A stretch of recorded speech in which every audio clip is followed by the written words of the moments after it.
नमस्कार, मी कीर्ती गायकवाड. स्वागत आहे आपलं आय न्यूज 28 मध्ये. चला तर मग जाणून घेऊयात महाराष्ट्रातल्या ताज्या घडामोडी. सरपंच उपसरपंचांनी केली स्मार्ट ग्रामपंचायतची पाहणी. गडेगाव गावाला दिली भेट. हापा गडेगाव ग्रामपंचायतने 2018 पासून केलेल्या कामाची पाहणी करण्याकरिता तालुक्यातील सरपंच उपसरपंच सदस्य यांनी गडेगाव ग्रामपंचायतला भेट दिली. ग्रामपंचायत डिजिटल सहविकास कामाबद्दल तसे गाव स्वच्छ व सुंदर कसे ठेवता येईल याबाबतची त्यांनी माहिती जाणून घेतली.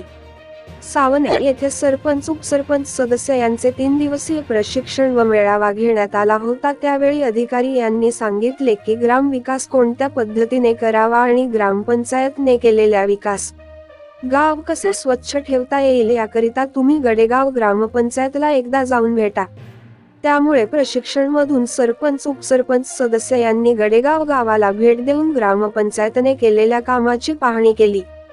यावेळी सरपंच वंदना दिवाकर धोटे व ग्रामसेवक तुषार गावंडे यांनी गावात केलेल्या कामाची व गावात राबविण्यात येत असलेल्या योजनांची माहिती दिली. यावेळी प्रामुख्याने प्रवीण प्रशिक्षक पुण्याचे उद्धव साबळे, ज्योती ढुंबे, वाकोडी सरपंच रुपाली कोहळे, खानगाव सरपंच सविता लिंगे तसेच उपसरपंच रुपेश दियेवार, सदस्य संदीप शेंडे, रेखा नगराळे, मोरबती राऊत, लीना गणभोज, कोमल विके, लक्ष्मी मानकर, अंगणवाडी शिक्षिका सुनीता तागडे, मुख्याध्यापक वनिता एकल, सामाजिक कार्यकर्ते सतीश धोटे, प्रमोद अटाळकर व गावातील नागरिक महिला मोठ्या संख्येने उपस्थित होत्या.